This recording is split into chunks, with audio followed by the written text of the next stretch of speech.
கர்த்தருக்கே எல்லா மகிமையும் உண்டாவதாக. இன்றைக்கி நான் கர்த்தருடைய வார்த்தையை எந்த டைட்டிலில் பேசணும்னு ஆசைப்பட்றேன்னா, trust God when you don't understand. அதாவது தமிழில் என்ன சொல்லனா, புரியலேனா கூட கர்த்தரை நம்புங்க. நீங்கள் பார்க்குறதெல்லாம் பார்த்தா டைட்டிலே புரியலையேக்கா, புரியலேன்னு என்னமோ சொல்கிறீங்களே அப்படிங்கிற மாதிரி இருக்குது. அதாவது நம்ம லைஃப்பில் வந்து நம்ம ஸ்கூல் காலேஜஸ்லலாம் பார்த்தீங்கன்னா கொஷின் அண்ட் ஆன்சர்ஸ் இருக்கும். பார்த்துருக்கீங்களா? எக்ஸாமில் என்ன கேட்டிருப்பாங்கன்னா, இதையே ப்ரீஃபாக எக்ஸ்பிளைன் பண்ணுங்க அப்படின்னா அதுக்கு அர்த்தம் என்னென்னா, உங்களுக்கு என்ன புரிஞ்சுதோ இந்த வார்த்தையை, இதை பற்றி என்ன புரிஞ்சுதோ அதை பற்றி எழுதுங்கன்னு சொல்கிறாங்க.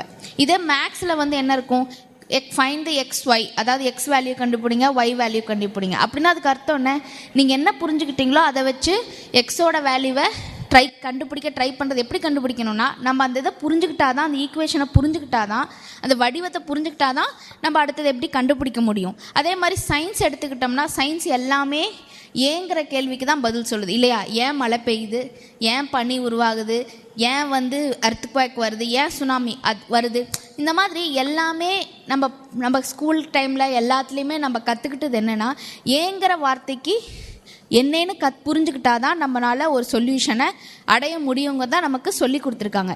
இது லைஃப்லேயும் நமக்கு நிறைய சொல்லி கொடுத்துருக்காங்க இல்லைங்களா?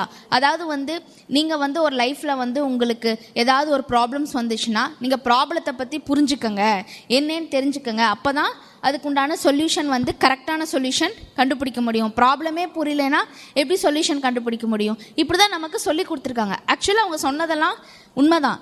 நம்ம புரியலைன்னா நம்மளால் எதையுமே கண்டுபிடிக்க முடியாது. கரெக்டுங்களா? கண்டிப்பாக நம்ம புரிஞ்சுக்கிட்டா தான் நம்மளால் கண்டுபிடிக்க முடியும். ஆனால் ஒரு விதத்தில் யோசிச்சு பார்த்தா, நம்ம லைஃப்பில் நடக்கிற எல்லா விஷயங்கள்லையுமே உங்களால் ஏங்கிற கேள்விக்கு பதில் சொல்ல முடியுதா அப்படின்னா, முக்கால்வாசி கேள்விகளுக்கு, சில கேள்விகளுக்கு நம்ம பதில் சொல்ல முடியும், பட் முக்கால்வாசி கேள்விகளுக்கு நமக்கு பதில் தெரியாது. அதாவது நம்ம லைஃப்பில் நல்லா நார்மலாக போயிட்டுருப்போம், ஜாலியாக இருக்கும். டக்குன்னு ஒரு விஷயம் லைஃப்பில் அன்எக்ஸ்பெக்டடாக நடக்கும். அந்த அன்எக்ஸ்பெக்டடான ஒரு ஆக்சிடெண்ட்டோ ஒரு இன்சிடெண்ட்டோ நம்ம லைஃப்பில் நடக்கும்போது ஏன் நடக்குது அப்படிங்கிற கேள்விக்கு நமக்கு பதில் தெரியாது.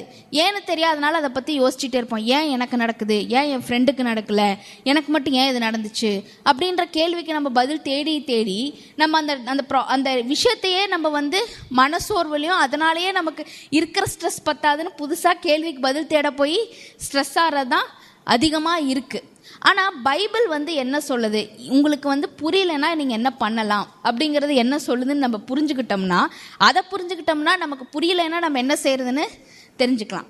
வசனம் வந்து யோவான் 13:7 இயேசு அவனுக்கு பிரதியுத்தரமாக, நான் செய்கிறது இன்னதென்று இப்பொழுது நீ அறியாய், இனிமேல் நீ அறிவாய் என்றார்.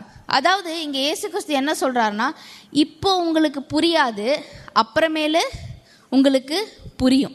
அதாவது இந்த கான்டெக்ஸ்ட் இங்கே இயேசு கிறிஸ்து யார்கிட்ட சொன்னார், என்ன சொன்னார், எப்போ சொன்னாருன்னு நம்ம புரிஞ்சுக்கிட்டா நம்மளால் வந்து நமக்கும் வந்து சில விஷயங்கள் நம்ம லைஃப்பில் நடக்கும்போது என்ன பண்ணுறதுங்கிறது புரிஞ்சுக்கலாம்.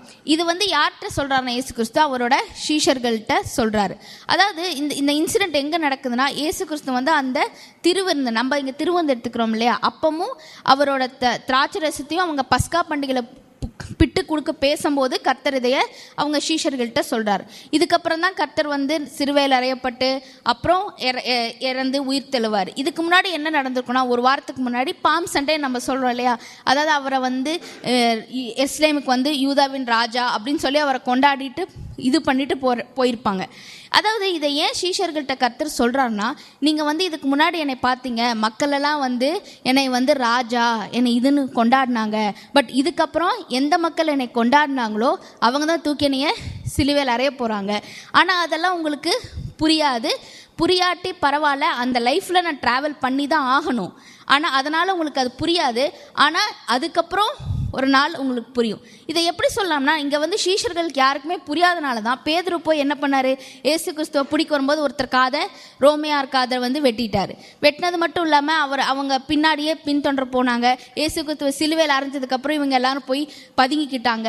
அவங்க வந்து எல்லாருமே பயந்து தான் இருந்தாங்க. ஏன்னா அவங்க யாருக்குமே வந்து இயேசு கிறிஸ்து கண்டிப்பாக சிலுவையில் அறையப்பட்டு இறந்து உயிர் தெழுகணும் அப்படிங்கிற ஒரு இது புரிதலே இல்லை. ஆனால் இங்கே இயேசு கிறிஸ்து அவங்க சீஷர்களை பார்த்து என்ன சொல்கிறாங்கன்னா, உங்களுக்கு புரியாது, ஆனால் அது பரவாயில்ல, ஏன்னா வேற ஒரு நாள் உங்களுக்கு புரியும். இது நம்ம எப்படி எடுத்துக்கணும்னா, நம்ம லைஃப்பில் வந்து நிறையா விஷயங்கள் நமக்கு புரியாது. ஆனால் புரியாததுனால நம்ம என்ன நினைக்கக்கூடாதுன்னா, நமக்கு வந்து ஏங்கிற கேள்வி, எனக்கு மட்டும் ஏன் இப்படி நடக்குது, கடவுள் ஏன் இதை அலோவ் பண்ணார் அப்படிங்கிற நம்ம தேடிக்கிட்டு அந்த கேள்விக்கு தேடிட்டு இருந்தோம்னா நம்ம லைஃப்பை வந்து நம்மளே வந்து ஸ்ட்ரெஸ்ஃபுல்லாகவும் ஹார்டாகவும் ஆக்கிக்கும். இங்கே சீஷர்கள் வந்து புரிஞ்சுக்கல, ஆனால் அவங்க வந்து அவங்களுக்கு ஹார்ட் ஆன் பண்ணிக்கிட்டாங்க. அதாவது எப்படி சொல்லணும்னா, இயேசு கிறிஸ்து வந்து சிலுவையில் இருந்துச்சுட்டு அவரோட பாடி, அதாவது வந்து அவரோட கல்றையில் அவரோட இதை காணோன்னே இவங்க யாருக்குமே அது புரியல.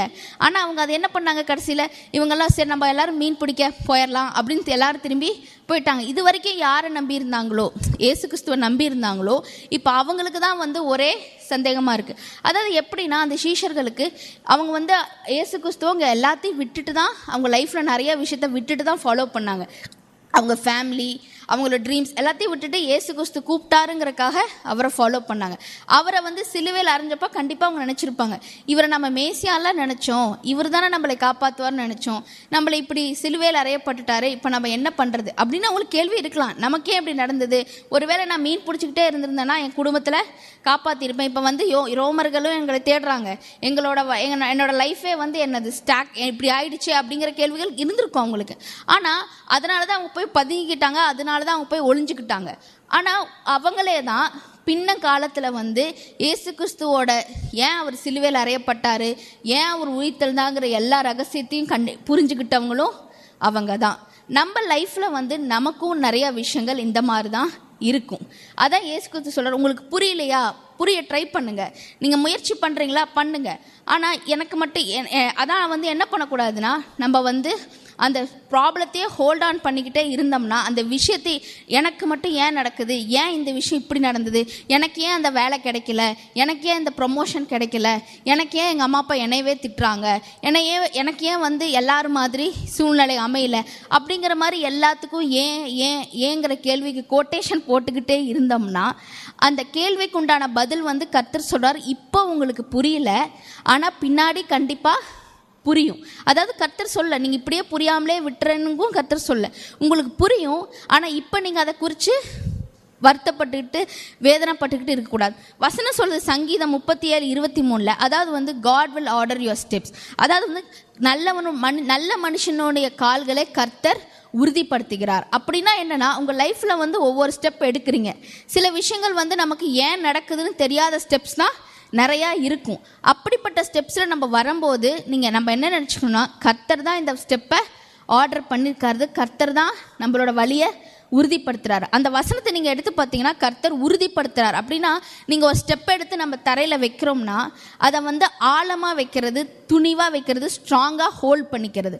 அப்படி கர்த்தர் வந்து அந்த மாதிரி பிடிக்கிறாருன்னா அதுக்கு அர்த்தம் என்னென்னா, உங்களுக்கு புரியலன்னா பரவாயில்ல, இட் டசன்ட் மேட்டர். ஏன்னா இந்த ஸ்டெப்பு தான் வந்து உங்களை அடுத்த ஸ்டெப்புக்கு எடுத்துகிட்டு போக வேண்டிய அவசியம்.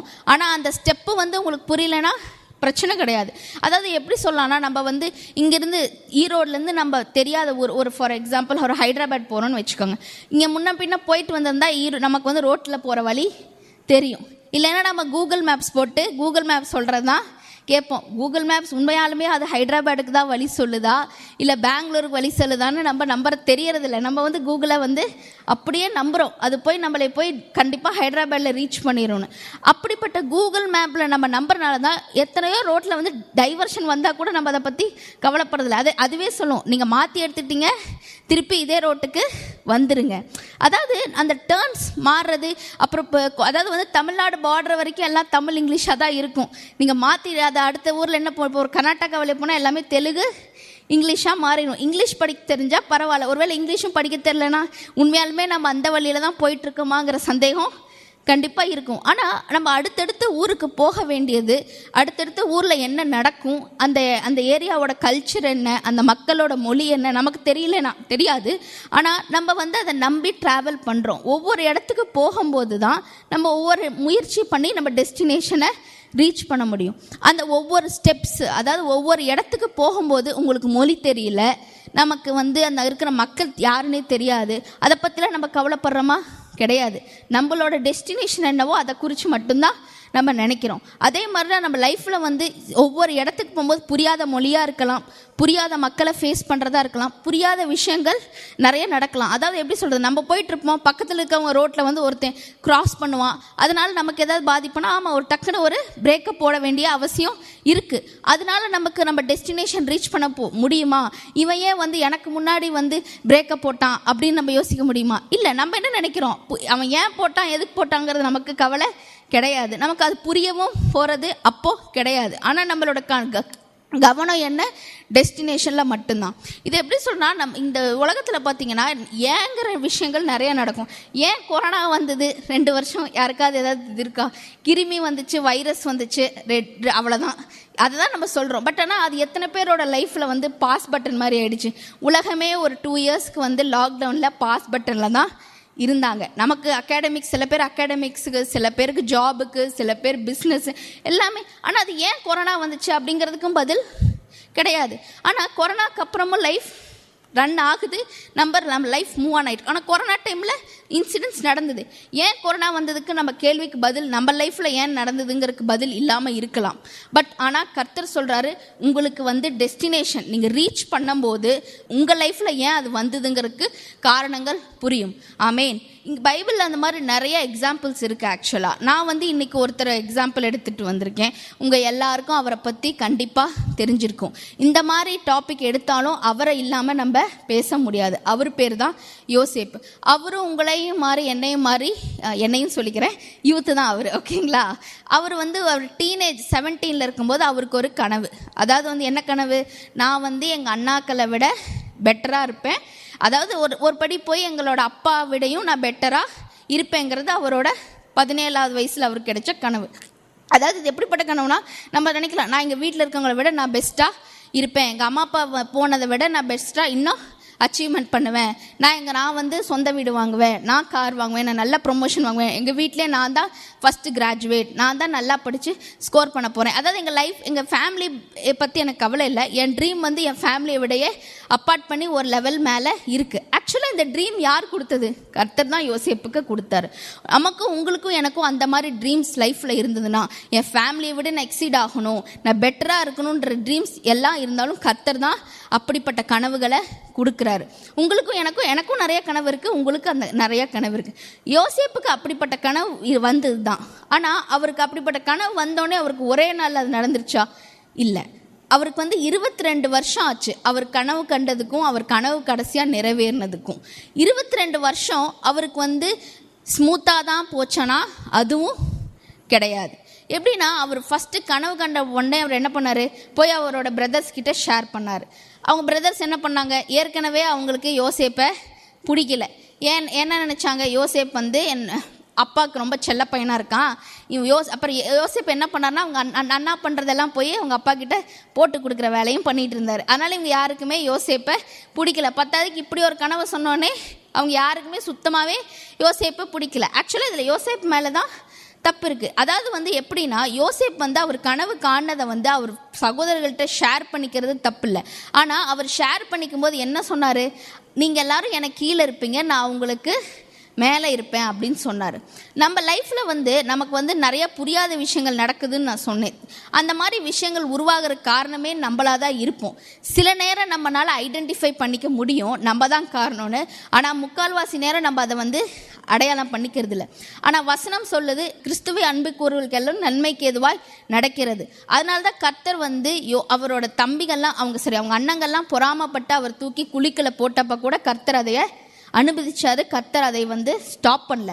ஆனால் யோசேப்புக்கு அப்படி குழிக்குள்ள இருந்த யோசேப்பு கிட்ட போய் நம்ம கேட்டிருந்தோம்னா, என்ன யோசேப்பு உன் கனவு வந்து நிறைவேறிச்சான், அவர் என்ன சொல்லியிருப்பான், என்னை பார்த்தா நக்கலாக இருக்கா, நானே வந்து இருட்டு குழிக்குள்ளே இருக்கேன்.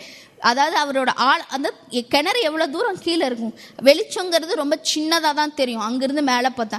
நானே எனக்கு வெளிச்சம் கூட தெரில, நான் இங்கேயே உயிரோடு இருப்பேனா இல்லையான்னு தெரில, எங்கிட்ட வந்து கனவு கிணவுன்னு பேசிட்டு இருக்கிறீங்க அப்படி தானே சொல்லுவாங்க. அதாவது அப்படிப்பட்ட சூழ்நிலை நம்ம லைஃப்பில் இருக்கும்போது நமக்கு வந்து ட்ரீம்ஸ், கனவுங்கிறதே தோணாது.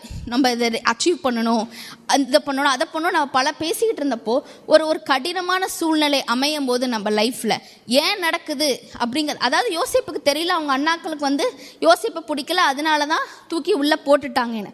ஆனால் யோசேப்பு குழிக்குள்ளே விழுகாமல் யோசேப்புனால எகிப்துக்கு போக முடியாது. அதனால தான் யோசேப்பு குழிக்குள்ளே இருந்தார்.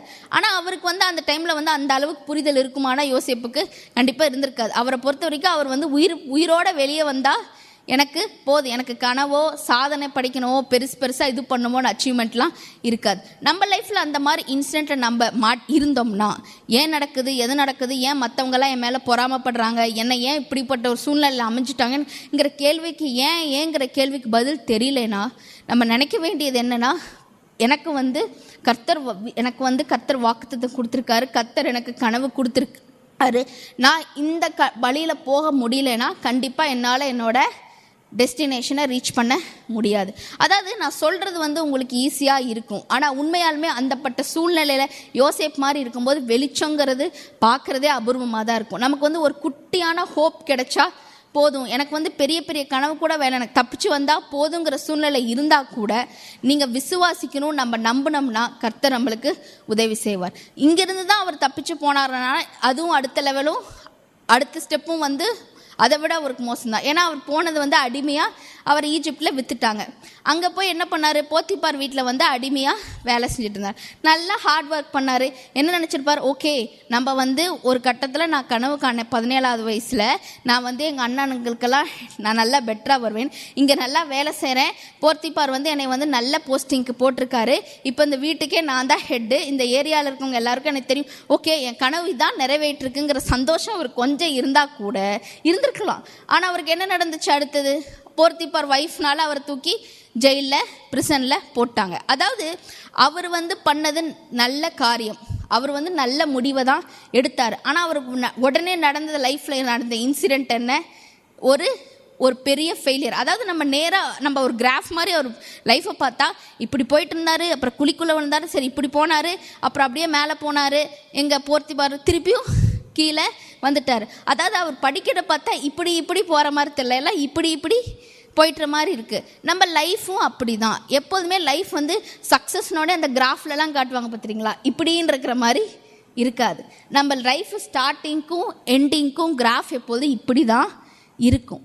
ஆனால் நீங்கள் ஏன் கீழே போகுது ஏன் மேலே போகுதுங்கிறதுக்கு எல்லாத்துக்கும் ஏங்கிற கேள்விக்கு நம்மளுக்கு பதில் தெரியாது. ஆனால் கிராஃப் முடியும் போது எதுக்கு கீழே விழுந்தோம் எதுக்கு மேலே வந்தோங்கிறதுக்கு கர்த்தர் நமக்கு புரிதலை தருவார்.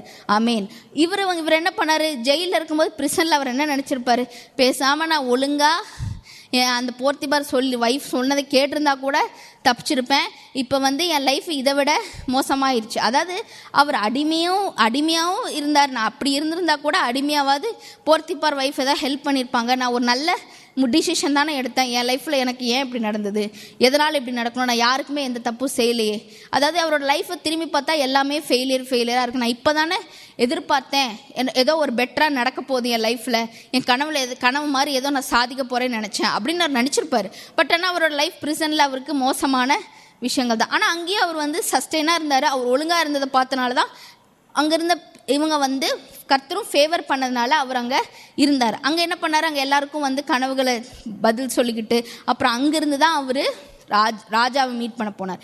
ஏன் இதை நான் சொல்கிறேன்னா, அவர் கண்டிப்பாக வந்து பிரிசனுக்கு வராமல், அதாவது அந்த ஜெயிலுக்கு வராமல் அவரால் போய் ராஜாவை பார்த்துருக்க முடியாது. அந்த ஜெயிலுக்குள்ளே இருந்த ஒருத்தர் தான் யார் வந்து யோசேப்பு வந்து யாருக்கு உதவி செஞ்சாரோ அவர் தான் வந்து ஒரு நாள் வந்து ராஜாவுக்கு யோசேப்பை பற்றி சொன்னது. இதை நான் ஏன் சொல்கிறேன்னா, உங்கள் லைஃப்பில் வந்து நீங்களும் கடினமான நாட்களில் யோசேப் மாதிரி நம்மளும் இருக்கலாம். ஆனால் நீங்கள் மற்றவங்களுக்கு நமக்கு சான்ஸ் கிடைக்கும் போது உதவி செய்கிறதுக்கு சான்ஸ் கிடைச்சிதுன்னா நீங்கள் கண்டிப்பாக செய்யணும். அதாவது நானே கஷ்டத்தில் இருக்கேன் நான் போய் எப்படி செய்கிறது, இல்லை அப்படி கிடையாது. இங்கே வந்து யோசேப்பு வந்து இதில் இருந்தார், பிரிசனில் தான் இருந்தார். அவருக்கு ஆக்சுவலாக அதெல்லாம் சொல்லணும்னு அவசியமே கிடையாது. பட் ஆனால் அவர் வந்து அங்கே எல்லாருக்குமே அவரோட கனவுகளுக்கு வந்து பதில் சொன்னார். அவங்களுக்கு உண்டான ஹெல்ப் அவர் பண்ணியிருக்காரு. நம்மளும் நம்ம லைஃப்பில் வந்து நமக்கு என்ன இருந்தாலும் நமக்கு வந்து நல்ல வாய்ப்பு கிடைச்சிதுன்னா நம்ம மற்றவங்களுக்கு செய்யணும். வசனம் சொல்லுது, கொடுத்து யாரும் இலகி போனது கிடையாது. நீங்கள் கொடுத்தீங்கன்னா மற்றவங்களுக்கு என்ன செய்கிறீங்களோ என்ன விதைக்கிறீங்களோ கர்த்தர் அதுக்குண்டான அறுவடையை நமக்கு தருவார். ஆமேன். கடைசியாக அதுக்கப்புறம் தான் அவர் அதுக்கப்புறம் ராஜாவுக்கு மீட் பண்ணார். அதுக்கப்புறம் அவர் பிரசிடென்ட் ஆனார்.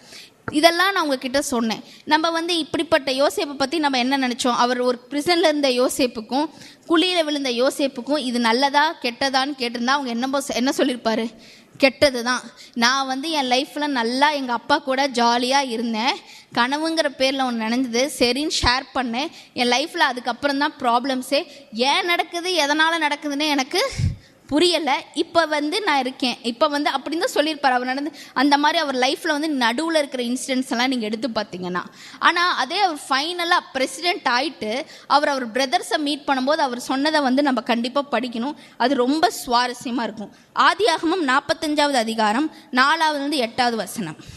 அப்பொழுது யோசேப்பு தன் சகோதரரை நோக்கி, என் கிட்டே வாருங்கள் என்றான். அவர்கள் கிட்டே போனார்கள். அப்பொழுது அவன், நீங்கள் எகிப்துக்கு போகிறவர்களிடத்தில் விற்று போட்ட உங்கள் சகோதரனாகிய யோசேப்பு நான் தான். என்னை இவ்விடத்தில் வரும்படி விற்று போட்டதினால் நீங்கள் சஞ்சலப்பட வேண்டாம், அது உங்களுக்கு விசானமாய் இருக்க வேண்டாம். ஜீவரட்சணை செய்யும்படிக்கு தேவன் என்னை உங்களுக்கு முன்னே அனுப்பினார்.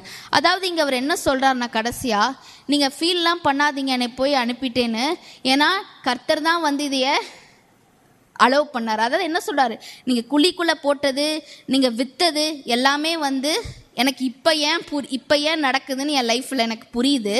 ஏன்னா அது நடக்காமல் என்னால் இங்கே வந்திருக்க முடியாதுன்னு சொல்கிறார். இதே 6வது வசனத்தை படிச்சிங்கன்னா, தேசத்தில் இப்பொழுது 2 வருஷமாக பஞ்சம் உண்டாயிருக்கிறது, இன்னும் 5 வருஷம் உழவும் அறுப்பும் இல்லாமல் பஞ்சம் இருக்கும். பூமியிலே உங்கள் வம்சம் ஒழியாமல் இருக்க உங்களை ஆதரிக்கிறதுக்காகவும் பெரிய ரட்சிப்பால் உங்களை உயிரோடு காப்பாற்றுக்காகவும் தேவன் என்னை உங்களுக்கு முன்னே அனுப்பினார். அதனால் நீங்கள் அல்ல, தேவனே என்னை இவ்விடத்துக்கு அனுப்பி என்னை பார்வோனுக்கு தகப்பனாகவும் அவர் குடும்பம் அனைத்துக்கும் கர்த்தனாகவும் எகிப்து தேசம் முழுவதும் அதிபதியாக வைத்திருக்கிறார். அதாவது இங்கே அவர் என்ன சொல்கிறாருன்னா, நீங்கள் யாருமே எனக்கு இந்த இன்சிடெண்ட்டை பண்ணல, கர்த்தர் தான் எனக்கு இதைய செஞ்சார். அதாவது நம்ம அந்த குழிக்குள்ளே இருந்த யோசேப்புக்கிட்டையோ சிறைச்சாலையில் இருந்த யோசேப்புக்கிட்டையோ கேட்டிருந்தா அதுக்கு ஏன் நடக்குதுங்கிறதுக்கு அவர் பதில் தெரியல. ஆனால் அவர் லைஃப்பை ரீச் பண்ண இடத்ததுக்கு அப்புறம் அவர்கிட்ட ஏன்னு கேட்டதுக்கு அவர் எதனால் நடந்ததுங்கிறதுக்கு பதில் சொல்கிறாரு, தேவன் தான் அதை செஞ்சார்.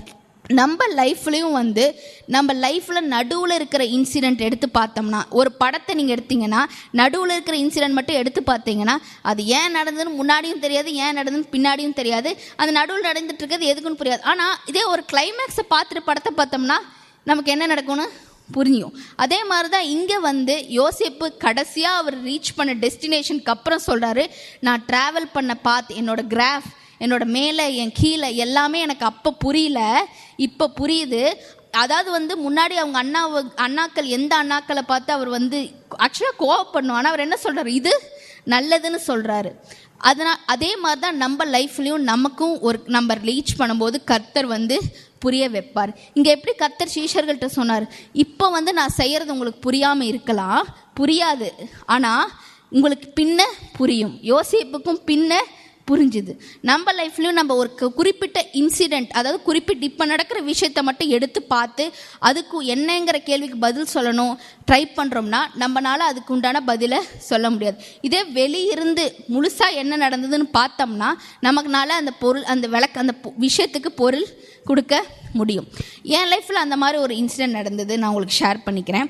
நான் வந்து 2 இயர்ஸ் கேட் படித்தேன், அதாவது பிடெக்லேருந்து மாஸ்டர்ஸ் படிக்கிறதுக்கு. ஆக்சுவலாக நான் வந்து எலக்ட்ரானிக்ஸ் படித்ததுனால கம்ப்யூட்டர் சயின்ஸ் மாஸ்டர்ஸ் மாற்றணுன்றனால கேட் கோச்சிங் 2 இயர்ஸ் படிச்சிருந்தேன். என்னோட கனவு என்னென்னா, கேட் கோச்சிங் எதுக்கு படிக்கணும்னா எம்டெக் படித்தா எம்டெக் ஒரு நல்ல காலேஜில் படிக்கணும், நல்ல காலேஜில் படித்தா நல்ல வேலை கிடைக்கும், நல்லா சம்பாதிக்க முடியும், நல்லா லைஃப் செட்டில்டாக இருக்க முடியுங்கிறது என்னோட அனுமானம், என்னோட அண்டர்ஸ்டாண்டிங். நான் அப்படி இருக்கணும்னு ஆசைப்பட்டு தான் கேட் 2 இயர்ஸ் படித்தேன். கேட்லாம் முடிஞ்சதுக்கப்புறம் கொரோனா வந்துச்சு, லாக்டவுன் வந்துச்சு. அதுக்கப்புறம் என்ன பண்ணோம், எல்லாத்தையும் அப்ளை பண்ணோம். ஆக்சுவலாக நான் ஒரு பெரிய பெரிய டாப் டயர் காலேஜஸ் இல்லைனாலும் at least top 2 tier second tier காலேஜஸ்லையாவது எனக்கு சீட்டு கிடைக்கணும் ரொம்ப ஆசைப்பட்டு அப்ளை எல்லாம் பண்ணேன். நான் ஒரு 3-4 காலேஜஸ் செலக்ட் பண்ணி அப்ளை பண்ணியிருந்தேன். என் கூட படித்த கேட் ஃப்ரெண்ட்ஸும் நிறைய பேர் அப்ளை பண்ணியிருந்தாங்க. காட்ஸ் கிரேஸில் நான் அப்ளை பண்ண எல்லா காலேஜ்லேயும் நான் கேட்ட கோர்ஸ் வந்து கிடைச்சிது. ஆக்சுவலாக சொல்ல போனால் என் ஃப்ரெண்ட்ஸ் என் கூட அப்ளை பண்ணவங்க யாருக்குமே அவங்க கேட்ட கோர்ஸ் கிடைக்கல, அவங்களுக்கு செகண்டரி தேர்டரி கோர்ஸ் தான் கொடுத்தாங்க. பட் நான் வந்து எனக்கு கர்த்தர் கிருபையா எல்லா கோர்ஸையும் நான் கேட்ட கோர்ஸு கேட்ட காலேஜில் கிடைச்சிது. நான் அதில் படி ரேங்க் பண்ணி வச்சுருந்தேன். Rank 1 college, rank 2 college, rank 3 college. அதாவது என்னோட புரிதலுக்கு எனக்கு தெரியும் இந்த 3 காலேஜஸில் வந்து எது பெஸ்ட்டாக இருக்கும்னு. அதனால் வந்து நான் ரொம்ப சந்தோஷமாக இருந்தேன். கத்துற எல்லா கதவுகளும் எனக்கு ஓப்பன் பண்ணுறாரு, எனக்கு எல்லாமே நடக்குதுங்கிற சந்தோஷத்துலேயும் ஹாப்பினஸ்லையும் நான் இருந்தேன். எல்லாம் வீட்டிலேருந்தே கொரோனா வேறையா, எல்லாமே ஜூம் எல்லாமே வந்து ஆன்லைனில் பண்ணுறோம், எதையும் போய் பார்க்குறதில்ல. ஸோ வீட்லேயே இருந்து பண்ணுறோம் அப்படிங்கிற ஒரு ஹாப்பினஸ்லையும் இதுலேயே இருந்தேன். ஆனால் என்ன பண்ணேன், டாப் 5ல் எனக்கு கிடைச்சது ரேங்க் 1. நான் நினச்ச ரேங்க் 1 காலேஜில் எனக்கு கிடைச்சதுனால ரேங்க் 2வும் ரேங்க் 3யும் பற்றி நான் கவலை படவே இல்லை. அதாவது ரேங்க் 2ல் வந்து எனக்கு லாஸ்ட் டே ஆஃப் அப்ளிகேஷன், நீங்கள் ஃபீஸ் கட்டினீங்கன்னா உங்களோட சீட் அலாட்மெண்ட் ஆயிரும்னு வந்தப்போ கண்டுக்கலை. ஏன்னா எனக்கு வந்து ரேங்க் 1 காலேஜ் தான் நான் ஃபோக்கஸ் பண்ணுறேன். ரேங்க் 1 காலேஜில் எனக்கு கிடைச்சா போதுங்கிறது என்னோட சந்தோஷமான ஒரு எக்ஸ்பெக்டேஷன்.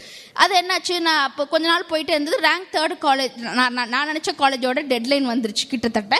நம்ம வந்து ஃபீஸ் பே பண்ணி நான் வந்து என்னோட சீட்டை அலாட் பண்ணுறது தான் போதும். இப்போ நாங்கள் என்ன பண்ணோன்னா, அன்றைக்கி தான் லாஸ்ட் டே. காலையில் ஃபீஸ் பண்ணுறதுக்கு 11 o'clock ட்ரை பண்ணுறோம். சர்வர் பிளாக்டு, என்னால் பே பண்ண முடியல. சரி, கொஞ்ச நேரம் கழித்து ஒரு 2 hours கழித்து திருப்பியும் 3 o'clock ட்ரை பண்ணுறோம். ஆக்சுவலாக வந்து 5 o'clock 6 o'clock உடைய அதோட இது முடிஞ்சிடும். இன்றைக்கி தான் லாஸ்ட் டேன்னு சொல்லிட்டாங்க. 3 o'clock திருப்பி ட்ரை பண்ணுறோம். திருப்பியும் வந்து பேங்க்லேருந்து சர்வர் ப்ராப்ளம்னு வந்துருச்சு. எனக்கு நான் ஒரே பதட்டணும். ஏன்னா நம்ம 2 வருஷம் உழைச்சதே இதுக்கு தான். நமக்கு அட்லீஸ்ட் Tier 1 காலேஜ் கிடைக்கலனாலும் அட்லீஸ்ட் Tier 2ல் பெஸ்ட் காலேஜ் கிடைக்கணும். அப்போ தான் நம்ம வந்து இது கிடைக்கும். என் ஃப்ரெண்ட்ஸ் எல்லாம் சீட் அலோகேட் பண்ணிட்டாங்க. அதாவது அவங்க எதிர்பார்த்த கோர்ஸ் கிடைக்கலனாலும் சீட் அலோகேட் பண்ணிட்டாங்க. அவங்களாம் ஃபைனலைஸ் மட்டும் எனக்கு ஃபோன் பண்ணி சொல்கிறாங்க, அனிலா பண்ணிட்டியான்னு. எனக்கு நான் இங்கே ஒரே பதட்டணும். நாங்கள் அப்புறம் என்ன பண்ணோம், எல்லோரும் சேர்ந்து டேடி மம்மி எல்லோரும் சேர்ந்து காரில் சரி பேங்க்குக்கு போய் பேங்க்லேருந்து நேராக இது ஏதாவது நெஃப்ட் ட்ரான்ஸ்ஃபர் அந்த மாதிரி டேரெக்டாக ட்ரான்ஸ்ஃபர் பண்ணி பார்க்கலாம் அப்படின்னு சொல்லிட்டு நாங்கள் எங்களோட ஹவுஸ் பிரான்ச் பெருந்துறையில் இருந்தனால ஈரோடுலேருந்து கிளம்பி நாங்கள் இப்போ பெருந்துறைக்கு வேகமாக போயிட்டுருக்கோம். பேங்க் க்ளோஸ் பண்ணுறதுக்கு முன்னாடி ரஷ் பண்ணி உள்ளே போகிறோம். எனக்கு அந்த டைமில் ஒரே ஸ்வெட்டிங். உண்மையாலுமே இது நடக்குமா, இது நடக்காதா அப்படின்னு. ஆனால் எனக்கு வந்து ஒரே பதட்டம். இது உண்மையாலுமே ஆக்சுவலாக வந்து அந்த அப்போ தான் முடிஞ்சிருச்சு. கிட்டத்தட்ட 4:35 கிட்ட ஆகிடுச்சு. 5 தான் வந்து க்ளோசிங் டைம். நான் அப்படி வெக்ஸாகி உட்காந்துட்டு இருந்தேன். கடவுளே என்னது இது, எனக்கு எல்லாமே ஓப்பன் ஆகிட்டுல இருந்தது, ஏன் எல்லாமே டக்குன்னு எல்லாமே க்ளோஸ் ஆகுது அப்படின்னு ஒரே ஒரு பதட்டத்தில் அப்படியே உட்காந்து யோசிச்சுட்டு இருக்கேன். 4:30 4:45 டைமரும் கிளிக் ஆகிட்டே இருக்குது. அப்போ வந்து கரெக்டாக நான் ஒரு 3rd ரேங்க்கில் வச்சுருந்த காலேஜ் அவங்க எனக்கு ஃபோன் பண்ணாங்க.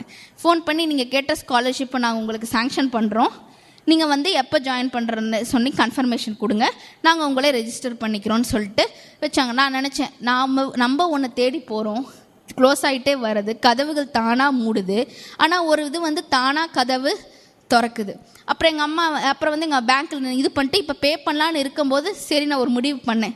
இவ்வளோ க்ளோஸ் ஆகிட்டு வந்த டோர்ஸை நம்ம தொடர்ந்து போக வேண்டாம், நமக்கே வந்து ஒரு டோர் ஓப்பன் ஆகுதா அதை சூஸ் பண்ணிக்கலான்னு சூஸ் பண்ணேன். இதை ஏன் உங்ககிட்ட சொல்கிறேன்னா, நம்ம லைஃப்பில் வந்து கர்த்தர் வந்து டோர் கீப்பர்னு சொல்லுவாங்க. அதாவது வந்து கர்த்தர் மூடுற கதவுகளை நம்மளால் திறக்க முடியாது, கர்த்தர் திறக்கிற கதவுகளை மனுஷர்களால் மூட முடியாது.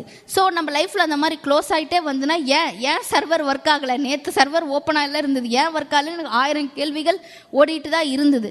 ஆனால் அந்த மாதிரி லைஃப் நம்ம அந்த மாதிரி க்ளோஸ் பண்ணும்போது நம்ம அக்செப்ட் பண்ணிக்க புரிஞ்சுக்கணும், தெரிஞ்சுக்கணும். அப்புறம் நான் சரின்னு சொல்லிட்டு நான் வந்து சரி இது சித்தம் இல்லை, நம்ம 3rd காலேஜில் போய்க்கலாம் அப்படின்னு சொல்லிட்டு நான் அப்போ கொஞ்சம் ஒரு 5 minutes தான் இருந்தது. ஆக்சுவலாக நான் அப்போ ட்ரை பண்ணியிருந்தாலும் என்னால் அந்த காலேஜில் ஜாயின் பண்ணியிருக்க முடியாது. நான் அதை ட்ராப் பண்ணிட்டு மனப்பூர்வமாக 3rd என்னையே என்னை தானாக வந்து கூப்பிட்றாங்கன்னு சொல்லிட்டு 3rd காலேஜை ஜாயின் பண்ணேன்.